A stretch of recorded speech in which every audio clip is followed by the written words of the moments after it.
नमस्कार दोस्तों, मैं हूं शिवम पांडे और एक बार फिर से आप सभी का स्वागत है आपके अपने चैनल ट्रिक पॉइंट में। दोस्तों, आज हम लोग बात करने वाले हैं भारत के प्रमुख बंदरगाह के बारे में, जो कि इंडियन ज्योग्राफी का एक बहुत ही ज़्यादा महत्वपूर्ण टॉपिक है। तो ये वीडियो आपके सभी एग्जामों के लिए काफ़ी ज़्यादा महत्वपूर्ण है, तो आप इस वीडियो को शुरू से अंत तक जरूर देखिएगा। साथ ही साथ आपकी स्क्रीन पर जितने भी टॉपिक दिख रहे हैं जिस पर टिक लगा हुआ है, उनकी वीडियो पहले से अपलोड है। तो अगर आपको उन सभी वीडियो को देखना है तो उसकी लिंक आपको कमेंट बॉक्स में पिन की हुई मिल जाएगी। आप वहां से उन सभी वीडियो को देख सकते हैं। ठीक है, तो देरी ना करते हुए चलिए इस वीडियो को शुरू करते हैं। तो सबसे पहले हम लोग बात कर लेते हैं कि बंदरगाह किसे कहते हैं। तो साधारण सी भाषा में किसी तट व किनारे पर स्थित वह स्थान जहां एक साथ कई जहाज खड़े हो सकें, उस क्षेत्र को बंदरगाह कहा जाता है। इसके माध्यम से आयात व निर्यात में आसानी होती है और साथ ही साथ जो खर्च होता है उसमें कमी आती है। ठीक है, तो ये चीज़ आप याद रखिएगा। साथ ही मैं आपको बता दूं कि 2015 में केंद्र सरकार ने देश में जो बंदरगाह हैं उनके नेतृत्व वाले विकास को बढ़ावा देने के उद्देश्य से सागरमाला परियोजना की शुरुआत की थी। यानी अगर आपसे पूछा जाता है कि जो सागरमाला परियोजना है वो किससे संबंधित है, तो वह बंदरगाह से संबंधित है। और ये परियोजना कब शुरू की गई थी, तो ये शुरू की गई थी सन 2015 में। तो ये चीज़ आप याद रखिएगा। भारत में बात करें कि बंदरगाह कितने हैं, तो भारत में 13 बड़े बंदरगाह या फिर आप बोल सकते हैं कि 13 प्रमुख बंदरगाह व 205 अधिकृत छोटे बंदरगाह स्थित हैं। 13 बड़े बंदरगाह में से सबसे ज़्यादा जो बंदरगाह स्थित हैं वो स्थित है तमिलनाडु में, 3 बंदरगाह। ठीक है, 13 में से 3 तमिलनाडु में है प्रमुख वाले, और 205 में से जो अधिकृत मैंने बोले छोटे वाले बंदरगाह, उनमें से सबसे ज़्यादा 53 बंदरगाह महाराष्ट्र में स्थित हैं। ठीक है, तो ये चीज़ आप याद रखिएगा। तो अब हम लोग बात कर लेते हैं बंदरगाह के प्रकार की। तो जो बंदरगाह हैं ये 2 प्रकार के होते हैं। पहला होता है प्राकृतिक बंदरगाह और दूसरा होता है कृत्रिम बंदरगाह।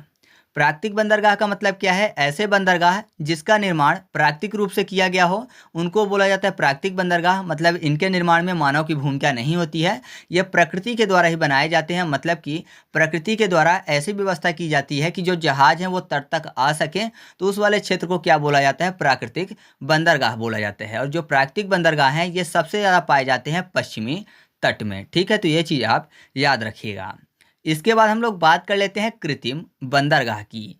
तो ऐसे बंदरगाह जो कि इंसानों द्वारा बनाए जाते हैं या फिर मानवों के सहयोग से बनाए जाते हैं, उनको बोला जाता है कृत्रिम बंदरगाह। ठीक है, और जो कृत्रिम बंदरगाह है ये सबसे ज़्यादा पाए जाते हैं पूर्वी तट पर। मैंने आपको पहले भी बताया है कि कृत्रिम बंदरगाह पूर्वी तट पर क्यों पाए जाते हैं सबसे ज़्यादा, और जो प्राकृतिक बंदरगाह हैं वो पश्चिमी तट पर सबसे ज़्यादा क्यों पाए जाते हैं।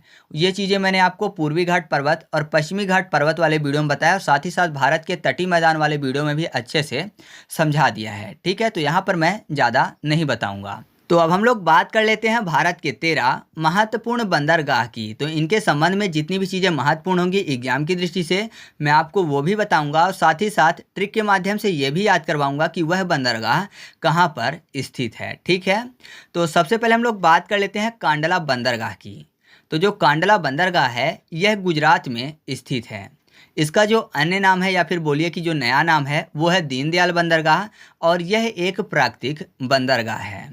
इसको भारत के विभाजन के बाद विकसित किया गया था, और इससे पहले क्या था कि इससे पहले जो पश्चिमी देश थे उनके साथ व्यापार करने के लिए कराची बंदरगाह का प्रयोग किया जाता था। फिर बाद में भारत और पाकिस्तान का विभाजन हो गया, तो जो कराची बंदरगाह था वो पाकिस्तान के कब्जे में चला गया, जिस कारण से इसको विकसित किया गया। ठीक है, और मैं आपको बता दूं जो कांडला बंदरगाह है ये ज़्यादातर उत्तर भारत की आवश्यकताओं की पूर्ति करता है। ठीक है, और अगर कार्गो की मात्रा के आधार पर बात करें तो कार्गो की मात्रा के आधार पर ये देश का सबसे बड़ा बंदरगाह भी है। ठीक है, तो इतनी चीज़ें आपको कांडला बंदरगाह के संबंध में याद रखनी है। तो अब हम लोग बात कर लेते हैं ट्रिक की कि कांडला बंदरगाह कहाँ पर स्थित है। तो कांडला में आपको कैंडल शब्द मिल जाएगी, और कैंडल आपको पता है कि रात में जलाई जाती है, तो रात फॉर गुजरात। तो आप ऐसे याद रखिएगा कि कांडला बंदरगाह कहाँ पर स्थित है? गुजरात में स्थित है। और अगर आप नए नाम से याद रखना चाहते हैं तो दीनदयाल में दीन शब्द लिखा हुआ है, मतलब दिन, और दिन का अपोजिट रात होता है, रात फॉर गुजरात। तो आप ऐसे याद रख सकते हैं कि कांडला बंदरगाह या फिर दीनदयाल बंदरगाह कहाँ पर स्थित है? गुजरात में स्थित है। ठीक है, इसके बाद हम लोग बात कर लेते हैं मुंबई बंदरगाह की। तो आपको पता ही है जो मुंबई है वो महाराष्ट्र की राजधानी है, तो जाहिर सी बात है कि ये जो बंदरगाह है ये कहाँ पर स्थित होगा? महाराष्ट्र में स्थित होगा। साथ ही साथ यह भी एक प्राकृतिक बंदरगाह है और मैं आपको बता दूं कि यह भारत का सबसे बड़ा बंदरगाह है। ठीक है, अगर कार्गो की मात्रा के आधार पर बात करें तो देश का सबसे बड़ा बंदरगाह कौन सा होगा? कांडला बंदरगाह। लेकिन अगर क्षेत्रफल के आधार पर बात करें तो ये देश का सबसे बड़ा बंदरगाह कौन सा है? मुंबई बंदरगाह। ठीक है, और साथ ही साथ ये भारत का सबसे ज़्यादा व्यापार करने वाला बंदरगाह भी है। इस बंदरगाह को भारत का प्रवेश द्वार भी कहा जाता है और साथ ही साथ मैं आपको बता दूं कि यह देश का सबसे व्यस्त बंदरगाह भी है। तो याद रखिएगा, जो मुंबई बंदरगाह है ये देश का सबसे व्यस्त बंदरगाह है और कहाँ पर स्थित है? महाराष्ट्र में। तो इसको तो ट्रिक से याद करवाने की जरूरत नहीं है, क्योंकि आपको पता है महाराष्ट्र की राजधानी क्या है? मुंबई। तो मुंबई बंदरगाह कहाँ पर स्थित है? महाराष्ट्र राज्य में। ठीक है, इसके बाद हम लोग बात कर लेते हैं नहावा शेवा बंदरगाह की। जो नहावा शेवा बंदरगाह है ये भी महाराष्ट्र में स्थित है और इसका जो अन्य नाम है या फिर नया नाम है वो है जवाहरलाल नेहरू बंदरगाह। यह एक कृत्रिम बंदरगाह है और साथ ही साथ मैं आपको बता दूं कि जो मुंबई बंदरगाह है उसके दबाव को कम करने के लिए नहावा शेवा बंदरगाह बनाया गया है। ठीक है, ये कृत्रिम बंदरगाह है तो जाहिर सी बात है ये बनाया गया है मानवीय प्रयासों से, तो आप इस चीज़ को याद रखिएगा। तो यहाँ पर देखिए नहावा शेवा शब्द लिखा हुआ है। ठीक है, सेवा की बात। और महाराष्ट्र, महाराष्ट्र में आपको महा शब्द मिल जाएगा या फिर महान राष्ट्र। तो जाहिर सी बात है अगर किसी भी राष्ट्र के इंसान सभी की सेवा करेंगे, सभी मानवों की सेवा करेंगे तो ऐसा राष्ट्र क्या बनेगा? महान बनेगा। ठीक है, और महाराष्ट्र में भी कहाँ स्थित है? तो ये मुंबई में ही स्थित है। तो आप ऐसे भी बोल सकते हैं कि मुंबई में मॉम शब्द लिखा हुआ है तो मॉम की सेवा करना एक महान काम है। तो आप चाहें तो ऐसे भी याद रख सकते हैं। ठीक है, तो इस तरीके से आप नहावा शेवा बंदरगाह के बारे में इतनी चीज़ें याद रखिएगा। इसके बाद हम लोग बात कर लेते हैं मर्मागावो बंदरगाह की। तो जो मर्मागावो बंदरगाह है ये गोवा राज्य में जुआरी नदी के मुहाने पर स्थित है। साथ ही साथ मैं आपको बता दूं कि यह एक प्राकृतिक बंदरगाह है और यहाँ से प्राप्त होने वाला जो लौह अयस्क है वो ईरान को निर्यात किया जाता है। ठीक है, तो आपको मर्मागावो बंदरगाह के संबंध में इतनी चीज़ें याद रखनी है। बाकी गावों से आपको गोवा आसानी से याद हो जाएगा, तो इसमें कोई अलग से ट्रिक बताने की जरूरत नहीं है। आपको ये पता है कि जो मर्मागावो बंदरगाह है कहाँ पर स्थित है? गोवा में स्थित है। इसके बाद हम लोग बात कर लेते हैं न्यू मंगलौर बंदरगाह की। तो जो न्यू मंगलौर बंदरगाह है ये कर्नाटक में स्थित है और साथ ही साथ मैं आपको बता दूं कि जो कर्नाटक में बहने वाली गुरुपुरा नदी है और अरब सागर है तो इन दोनों के संगम में ये बंदरगाह स्थित है। साथ ही साथ यह पश्चिमी तट का सबसे गहरा आंतरिक बंदरगाह भी है और यह एक प्राकृतिक बंदरगाह है। ठीक है, तो आपको इसके संबंध में इतनी चीज़ें याद रखनी है। बाकी आपको पता है कि कर्नाटक की राजधानी क्या है? बंगलौर है। तो बंगलौर से आपको मैच करेगा मंगलौर, मंगलौर, बंगलौर। तो आपको ये पता हो जाएगा कि न्यू मंगलौर जो बंदरगाह है वो कहाँ पर स्थित है? कर्नाटक में स्थित है। ठीक है, तो इतनी चीज़ें आपको न्यू मंगलौर बंदरगाह के संबंध में याद रखनी है और साथ ही साथ ये चीज़ तो आपको महत्वपूर्ण रूप से याद रखनी है कि यह पश्चिमी तट का सबसे गहरा आंतरिक बंदरगाह है। ठीक है, इसके बाद हम लोग बात कर लेते हैं कोच्चि बंदरगाह की। तो जो कोच्चि बंदरगाह है ये केरल में वेलिंगटन द्वीप और वल्लारपदम द्वीप के बीच में कोच्चि झील में स्थित है। ठीक है, साथ ही साथ मैं आपको बता दूं कि यह एक प्राकृतिक बंदरगाह है। तो अगर इसको ये याद करना है कि ये किस राज्य में पाया जाता है तो यहाँ पर देखिए केरला में आपको शब्द मिल जाएगा केला, केरला, केला। और केला पका हुआ भी होता है और कच्चा भी होता है, तो कच्चा फॉर कोच्चि। तो आप ऐसे याद रखिएगा कि कोच्चि बंदरगाह किस राज्य में स्थित है? केरल राज्य में स्थित है। ठीक है, तो आपको कोच्चि बंदरगाह के संबंध में इतनी चीज़ें याद रखनी है। तो इस तरीके से हम लोगों ने पश्चिमी तट पर पाए जाने वाले महत्वपूर्ण बंदरगाहों को ट्रिक के माध्यम से भी याद किया और जितनी भी चीज़ें महत्वपूर्ण थी उनको भी हम लोगों ने देखा। अब हम लोग बात कर लेते हैं पूर्वी तट में पाए जाने वाले महत्वपूर्ण बंदरगाह के बारे में। तो सबसे पहले हम लोग बात कर लेते हैं कोलकाता हल्दिया बंदरगाह की। तो जो कोलकाता हल्दिया बंदरगाह है ये पश्चिम बंगाल में स्थित है।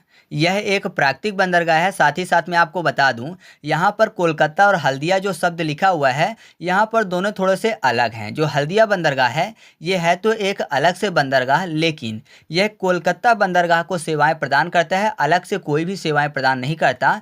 तो ये कह सकते हैं कि जो हल्दिया बंदरगाह है ये कोलकाता बंदरगाह का एक भाग है। ठीक है, तो ये चीज़ आप याद रखिएगा। साथ ही जो कोलकाता बंदरगाह मुख्य रूप से है यह हुगली नदी के तट पर स्थित है और यह देश का एकमात्र नदी बंदरगाह है जो कि समुद्र से लगभग 203 किलोमीटर की दूरी में स्थित है। अभी तक मैंने आपको जिन बंदरगाहों के बारे में बताया, तो मैंने आपको बताया कि वो बंदरगाह जो है वो समुद्र के मुहाने में, कोई भी नदी है तो उसके मुहाने में स्थित है।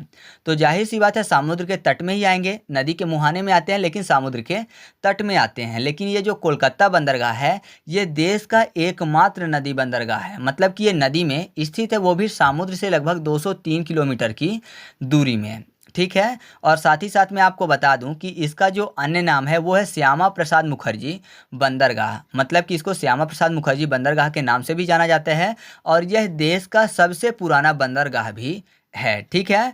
तो आपको इतनी चीज़ें कोलकाता बंदरगाह के संबंध में याद रखनी है। तो मैं आपको याद करवा देता हूं कि ये स्थित कहाँ पे है। तो जाहिर सी बात है आपको ये चीज़ पता है कि पश्चिम बंगाल की राजधानी कोलकाता है, तो कोलकाता बंदरगाह कहाँ पर स्थित होगा, जाहिर सी बात है पश्चिम बंगाल में स्थित होगा। और साथ ही साथ इससे संबंधित मैं आपको एक एक्स्ट्रा फैक्ट बता देता हूँ कि सेकेंड वर्ल्ड वॉर के समय जो जापान था उसने यहाँ पर बमबारी भी की थी। ठीक है। तो आप चाहें तो ये चीज़ भी याद रख सकते हैं। इसके बाद हम लोग बात कर लेते हैं पारादीप बंदरगाह की। तो जो पारादीप बंदरगाह है ये ओडिशा में स्थित एक प्राकृतिक बंदरगाह है जो कि महानदी व बंगाल की खाड़ी के संगम पर स्थित है। ठीक है। और इसके अलावा झारखंड और ओडिशा का जो लौह अयस्क है वो यहीं से जापान को निर्यात किया जाता है। तो ये चीज़ें याद रखिएगा। साथ ही साथ 1966 में इसे भारत का 8वां प्रमुख बंदरगाह भी घोषित किया गया था। तो पारादीप बंदरगाह के संबंध में आपको इतनी चीज़ें याद रखनी हैं। अब राज्य याद करते हैं कि जो पारादीप बंदरगाह है वो किस राज्य में स्थित है। तो यहाँ पर देखिए पारादीप शब्द लिखा हुआ है, मतलब द्वीप को पर निकल आए हैं। पर मतलब पंख होता है, तो जाहिर सी बात है अगर किसी द्वीप में पर निकल आएंगे, पंख निकल आएंगे तो वो उड़ भी लेगा, तो उड़ना फॉर उड़ीसा। तो आप ऐसे याद रखिएगा कि जो पारादीप बंदरगाह है वो कहाँ पर स्थित है, ओडिशा में स्थित है। ठीक है। इसके बाद हम लोग बात कर लेते हैं विशाखापट्टनम बंदरगाह की। तो जो विशाखापट्टनम बंदरगाह है ये आंध्र प्रदेश राज्य में स्थित है।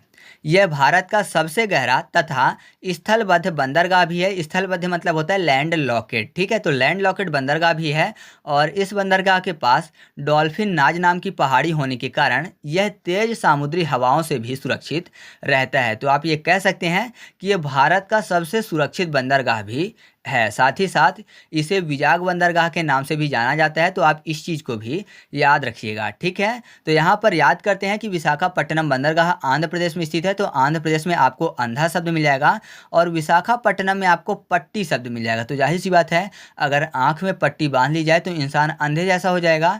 तो आप ऐसे याद रखिएगा कि जो विशाखापट्टनम बंदरगाह है वह कहाँ पर स्थित है, आंध्र प्रदेश में स्थित है। ठीक है।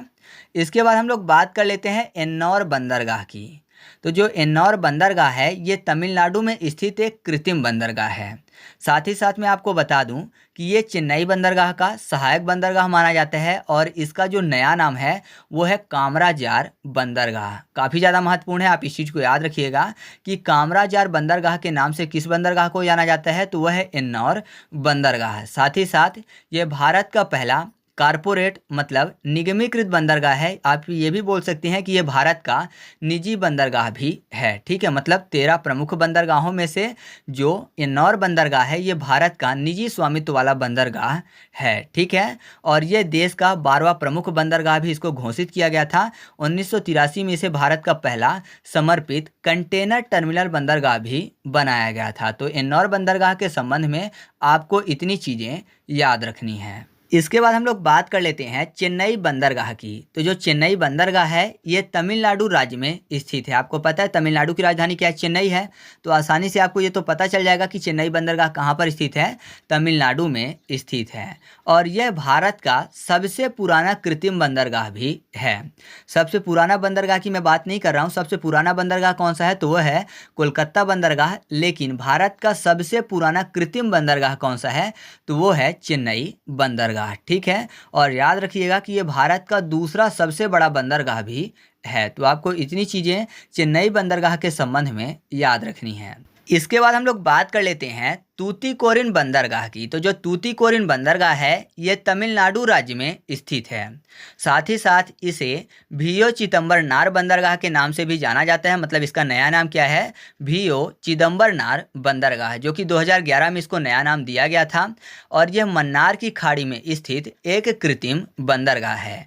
और ये जो बंदरगाह है ये ज़्यादातर मुख्य रूप से श्रीलंका के साथ व्यापार करता है। ठीक है, तो इतनी चीज़ें आपको तूतीकोरिन बंदरगाह के संबंध में याद रखनी है। और यहाँ पर राज्य याद रखना है आपको। तो यहाँ पर देखिए तूतीकोरिन में शब्द लिखा हुआ है तूती, मतलब जो तू है वो टी से आता है, टी मतलब तमिलनाडु। तो आप ऐसे याद रखिएगा कि तूतीकोरिन बंदरगाह कहाँ पर स्थित है? तमिलनाडु में स्थित है। ठीक है, इसके बाद हम लोग बात कर लेते हैं पोर्ट ब्लेयर बंदरगाह की। तो पोर्ट ब्लेयर आपको पता है अंडमान निकोबार की राजधानी है। तो यह अंडमान निकोबार में स्थित है। ठीक है, साथ ही साथ इसको भारत का 13वां प्रमुख बंदरगाह घोषित किया गया था। और मैं आपको बता दूं जो पोर्ट ब्लेयर बंदरगाह है यह एक प्राकृतिक बंदरगाह है। ठीक है, तो इतनी चीज़ें आपको पोर्ट ब्लेयर बंदरगाह के संबंध में याद रखनी है। अब आपके सामने एक लिस्ट है जिसमें मैंने भारत के प्रमुख छोटे बंदरगाह के बारे में दिखा दिया है कि वो प्रमुख छोटे बंदरगाह किस राज्य में स्थित हैं। ठीक है, तो आप थोड़ा सा इनके बारे में भी ध्यान रख सकते हैं चाहे तो। लेकिन मुख्य रूप से एग्जाम में जो पूछा जाता है वो यही 13 प्रमुख बंदरगाह हैं जिनके बारे में मैंने आपको ट्रिक से भी याद करवा दिया। और जो महत्वपूर्ण फैक्ट थे वो भी मैंने आपको बता दिए। ठीक है, तो अगर वीडियो अच्छी लगी हो तो वीडियो को लाइक कर दीजिएगा और अपने दोस्तों के साथ भी शेयर कर दीजिएगा। और अगर आप इसका फुल एमसीक्यू टेस्ट सॉल्व करना चाहते हैं तो टेलीग्राम पर जाकर सर्च करिएगा ट्रिक पॉइंट क्विज और ग्रुप को ज्वाइन कर लीजिएगा। वहां पर मैं सभी वीडियो के फ्री एमसीक्यू टेस्ट सॉल्व करवाता हूं, साथ ही साथ फ्री पीडीएफ भी उपलब्ध करवाता हूं। ठीक है, तो चलिए मिलते हैं अगले वीडियो में। तब तक के लिए जय हिंद।